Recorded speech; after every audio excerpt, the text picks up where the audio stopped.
கேரள வனப்பகுதியிலிருந்து யானைகள் தங்களுடைய வலசையை தொடங்கியிருக்கின்றன.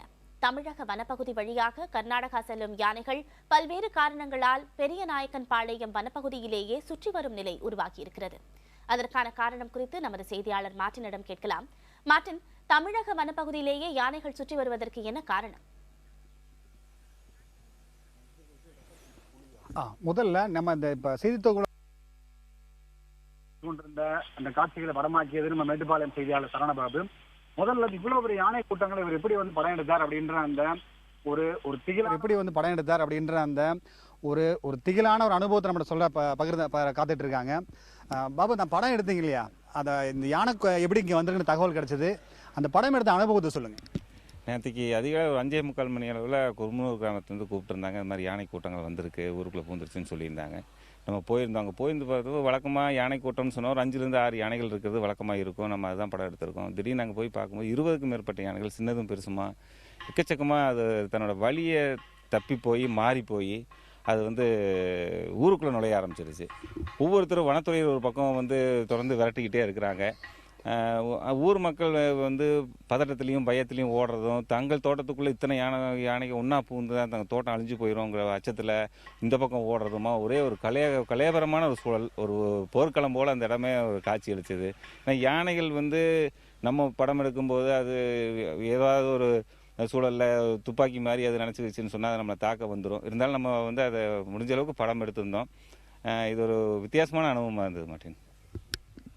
இது போன்ற ஒரு திகிலான அனுபவத்தை நம்மகிட்ட பகிர்ந்துகிட்டு இருக்கார் சரவணபாபு. இப்போ நம்ம செய்திக்கு வரலாம். அதாவது இந்த இது போன்ற யானைகள் கேரள வனப்பகுதியிலிருந்து தமிழகம் வழியாக கர்நாடகா செல்வது வாடிக்கையான விஷயம். இதுதான் யானைகளின் வழித்தடம் என்று சொல்லப்படுகிறது. யானைகளின் வலசை பாதை என்றும் விலங்கின ஆர்வலர்கள் அழைக்கப்படும். இப்பொழுது இந்த யானைகள் ஏன் இது போன்ற இடம்பெயர்ந்து போகின்றன, அதற்கான என்ன பிரச்சனைகள் ஏற்பட்டிருக்கிறது என்பதை நம்மிடம் பகிர்ந்து கொள்வதற்காக வனம் என்ற சுற்றுச்சூழல் அமைப்பை சேர்ந்த சந்திரசேகர் இங்கே இருக்கிறார். சந்திரசேகர், இப்போ இந்த யானைகள் கூட்டமாக இங்கே இந்த இடத்த நம்ம முகாமிட்டு இருக்கு, இல்லை இங்கே சுற்றிக்கிட்டு இருக்கு இல்லையா, ஏன் அதோட வழிப்பாதையில் போகாமல் இங்கேயே ஏன் இங்கே முகாமிட்டு இருக்கு அந்த யானைகள்லாம்?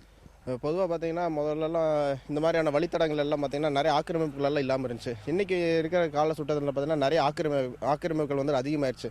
விவசாயம் மட்டும் இல்லாமல் கல்லூரி, கல்வி நிறுவனங்கள், யோகா நிறுவனங்கள், அது போக மிச்ச நிறைய வகையான இண்டஸ்ட்ரீஸ் எல்லாமே உள்ளுக்குள்ளார வந்தனால யானைகள் தன்னோட இடப்பெயர்ச்சி பண்ண முடியாத அளவுக்கு இருக்குது. ரெண்டாவது இன்னொரு முக்கியமான காரணம் இந்த இடத்துல இப்போது ஹெல்த் கேம்ப் அப்படின்னு சொல்லி போட்டு சோலா ஃபென்சிங் எல்லாம் போட்டு வச்சிருக்காங்க. ஃபாரஸ்ட் டிபார்ட்மெண்ட்டில் எல்லா கோயில் யானைகளுக்கெல்லாம் ஃபென்சிங் எல்லாம் போட்டு அது முகாம் நடத்திட்டு இருக்கிறாங்க. இந்த முகாமுக்கு பயந்துட்டும் கூட இங்கே யானைகள் கிராசிங் பண்ணாமல் நின்றுட்டு இருக்குது இங்கேயே. இப்போ இந்த யானைகளுக்கான இங்கேருந்து அதோட எப்பயும் தொட்டு அது போய் வரக்கூடிய இந்த வழித்தடங்கள் சொல்லக்கூடிய அந்த யானைகள் எலிஃபென்ட் காரிடார் இருக்கு இல்லையா, அது எப்படி அடையாளப்படுத்தி திரும்ப அந்த யானைகள் இங்கேருந்து அதோட செல்ல வேண்டிய இடத்துக்கு போய் சேர்ந்துருமா?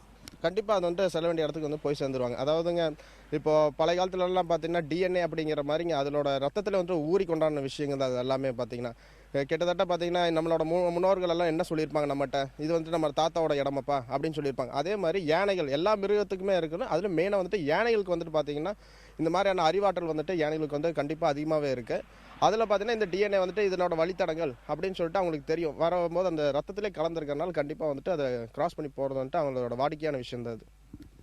நாம் இருக்கக்கூடிய இந்த பகுதி சிறுமுகை வனப்பகுதி. இந்த வனப்பகுதியில் தான் தற்சமயம் இந்த காட்டு வனப்பகுதிக்குள்ளே சுமார் 100க்கும் மேற்பட்ட யானைகள் இந்த சாலையை கடப்பதற்காக உள்ளே காத்து கிடக்கின்றன. இது தொடர்பான செய்திகளை தொடர்ச்சியாக பார்க்கலாம். மார்ட்டின், வனப்பகுதியிலேயே யானைகள் சுற்றுவதற்கு ஆக்கிரமிப்புகளை ஒரு பிரதானமான காரணமாக ஆர்வலர் ஒருவர் தெரிவித்தார். இந்த யானைகளின் வழக்கமான வலசை பாதை எது, அது குறித்து சொல்லுங்கள். அதாவது இந்த கோவை மாவட்டம் ஒரு மையமான பகுதி, ஜக்கனாரி பீட் என்று சொல்லக்கூடிய அந்த பகுதி. அதாவது ஆனகட்டியிலிருந்து வரக்கூடிய யானைகள், அதே போல மேற்கு பகுதியிலிருந்து மேற்கு திசையில் இருக்கக்கூடிய கேரளாவிலிருந்து வரக்கூடிய யானைகள், ஆனைக்கட்டியிலிருந்து வரக்கூடிய யானைகள், அதே போல் நீலகிரி மாவட்டத்திலிருந்து வரக்கூடிய யானைகள், அப்புறம் ஈரோடு மாவட்டத்தில் வரக்கூடிய யானைகள் இங்கே சந்தித்து பின்பு இவை பவானிசாகர் அணை வழியாக சத்தியமங்கலம் வனப்பகுதிக்குள் நுழைந்து பின்பு கர்நாடகா மாநிலத்தில் சென்று இவர் சங்கமிக்கின்றன. இதற்கான விஞ்ஞானபூர்வமான காரணத்தை நாம் ஆய்வாளர்களிடம் கேட்டு தெரிந்து கொள்ளலாம். அதற்கு முன்னதாக இங்கே யானை ஆர்வலர்கள், புலிகள் ஆர்வலர்களும் இங்கே யானை செல்லக்கூடிய இந்த பாதையை கண்காணித்து வருகிறார்கள். இவர் ஹாரிசன், அதாவது இங்கே யானை செல்லக்கூடிய வழிபாதையில் இவர் கண்காணிப்பு ஈடுபட்டு கொண்டிருக்கிறார். ஹாரிசன், இப்போ நீங்கள் இந்த யானை வழித்தடத்தில் யானைகள் காட்டுக்குள்ளே உள்ள நின்றுட்டு இருக்கிற காட்சியை பார்த்துருக்கோம். இப்போ நீங்கள் என்ன கண்காணிப்பு பணியில் ஈடுபட்டு இருக்கீங்க? இந்த யானைகள் எவ்வளவு முக்கியத்துவம் வாய்ந்ததுன்னு சொல்லுங்கள்.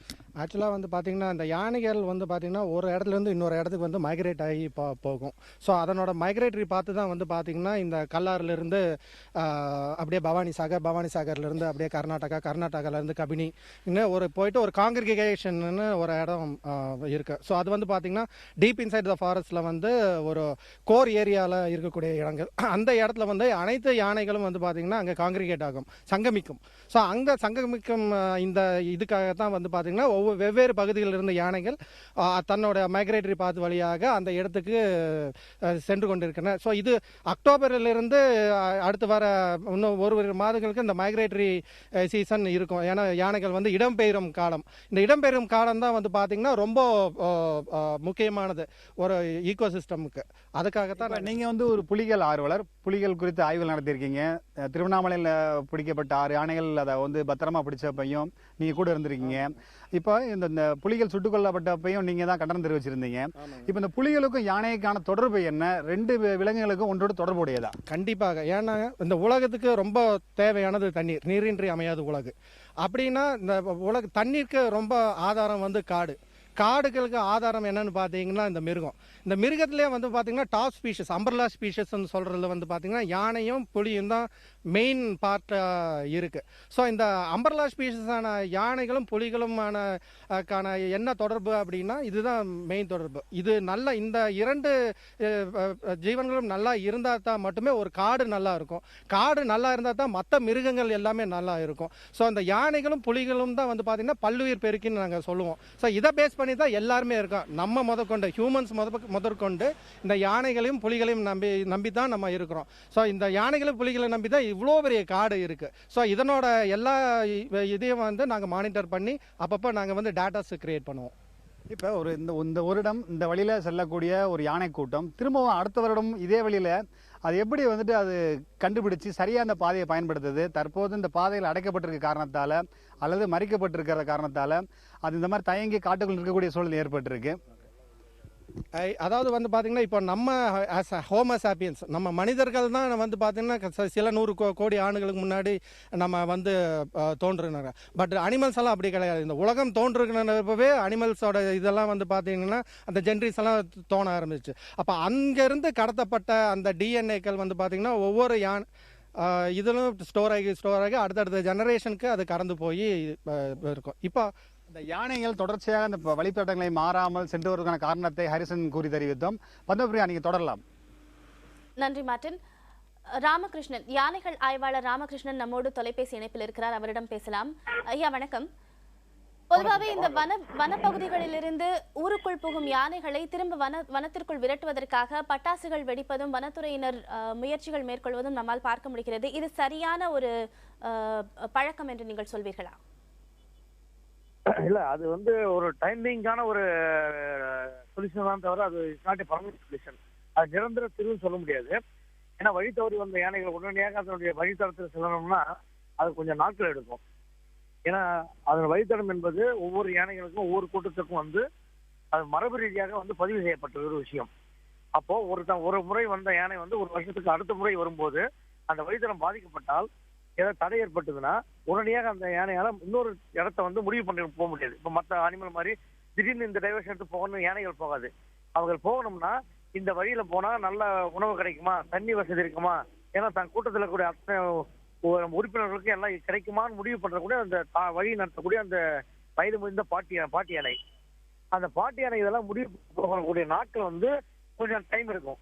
சமயத்தை பார்த்தா ஒரு வாரத்துக்குள்ள இருக்கும், சில இடங்களை பார்த்தா ஒரு 10 நாள் இருக்கும்.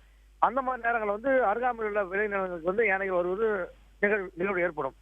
அப்போ இந்த பட்டாசு வைத்து விரட்டுவது ஒரு தற்காலிகமான ஒரு தீர்வு தானே தவிர இது நிரந்தர தீர்வு நம்ம சொல்ல முடியாதுங்க.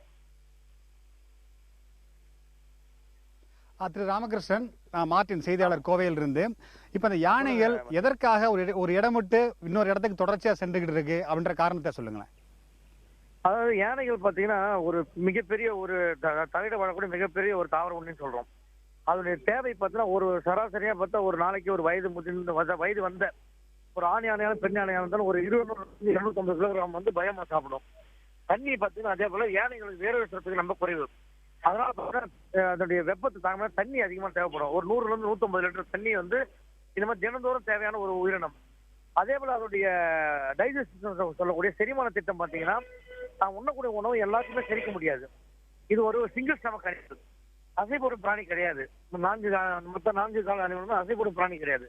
அப்போ தான் உண்ணக்கூடிய உணவு வந்து மிகவும் வந்து நியூட்ரிஷன், அதாவது ஹைலி புரோட்டீன் ஃபுட்டை மட்டும் தான் சாப்பிட முடியும். அப்போ ஒரு இடத்துல வந்து புல்லு வந்து இளம் புல்லா இருக்குன்னா வருஷம் முழுக்க புல்லாவே இருக்க முடியாது, இளம் புல்லாவே இருக்க முடியாது. அந்த புல்லு வந்து வளர்ந்து முதிர்ச்சி அடையும். அந்த மாதிரி நேரத்தில் அந்த யானைகள் அந்த வனப்பகுதி விட்டு இன்னொரு வனப்பகுதிக்கு போகும். இதனாலதான் வந்து யானைகள் ஒவ்வொரு வருஷமும் வந்து வெவ்வேறு வனப்பகுதிக்காக போய் கொண்டிருக்குது.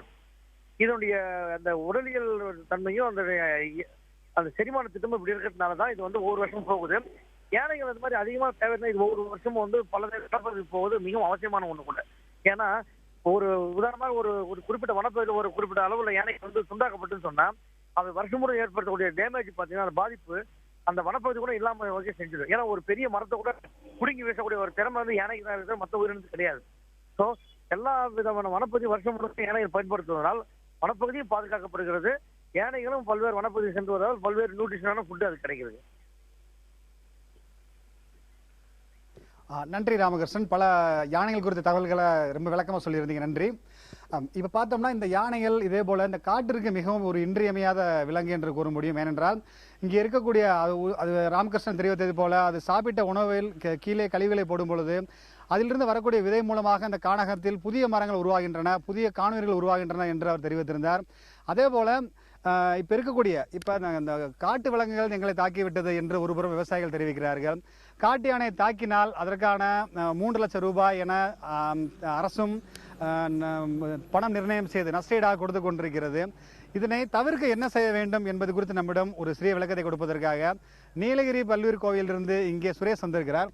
சுரேஷ், இதை வந்து தவிர்க்கணும்னா மக்கள்கிட்ட எந்த விதமான விழிப்புணர்வு ஏற்படுத்தணும், அரசாங்கம் இதற்கு என்ன பண்ணணும்னு நினைக்கிறீங்க? சரி, எல்லாத்துக்கும் அரசாங்கம் நமக்கு வந்து பண்ணணும்லாம் நம்ம எதிர்பார்க்க முடியாது. நம்ம தான் நமக்கு வந்து தேவையானது பண்ணிக்கணும். இப்போ ஒரு ஊருக்குள்ள ஒரு யானை வருதுன்னா நம்ம அதை ஏன் நம்ம ஊருக்குள்ள வருது, நம்ம அந்த காரணத்தை தேர்ந்தெடுத்து பார்க்கணும். ஊரில் இருக்கவங்க 4 பேரை சொல்லி இப்போ ஊர் மக்கள்லேயே பேசி எல்லாம் இது பண்ணி பார்க்கணும். அதை தேர்ந்தெடுத்து பார்ப்போம். ஒரு மதில் சுவர் கட்டியிருப்போம், இந்த மாதிரி வேலிங் போட்டிருப்போம். இதனால் பார்க்கும், அது வந்து பார்க்கும். நம்மளே ஒருத்தர் வீட்டுக்கு போகிறோம், வீட்டுக்கு வழி இல்லைன்னா என்ன பண்ணுவோம், அந்த வீட்டுக்கு எப்படி உள்ளே போகணும், சுற்றி போவோம். அம்மா அப்பா இருப்பாங்க வீட்டுக்குள்ளே, நம்ம அவங்களை பார்க்க போகணும் பார்ப்போம். அந்த வீட்டை தாண்டி போனால் தான் நம்ம வீட்டுக்கு போகிற வழி இருக்கும்.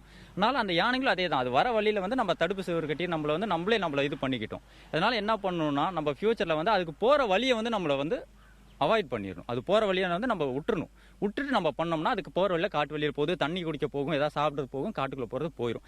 இதையும் மீறி இது வந்து நம்ம ஊருக்குள்ளே வந்துருச்சு, நம்மளை தொல்லை பண்ணுது, இந்த மாதிரி பண்ணுறப்ப நம்ம என்ன பண்ணணும்னா இருக்கிறவங்க கிட்ட ஃபாரஸ்ட் ஆஃபீஷியல்கிட்ட அந்த மட்டும் இன்ஃபர்மேஷன் சொல்லி கேட்கணும். சார் இந்த மாதிரி வந்துருச்சு, திருப்பி வந்துருச்சுன்னா நாங்கள் என்ன பண்ணணும், ஏது பண்ணி எங்களுக்கு சொல்லிக் கொடுங்க, இந்த மாதிரி இருக்கு எங்களுக்கு சொல்லிக் கொடுங்கன்னு சொல்லணும். இதை வந்து ஒரு ஸ்கூலில் வந்து ஒரு பள்ளியில் ஒரு பாடம் திட்டமாகவே கொண்டு வந்து சொல்லிக் கொடுக்கணும்.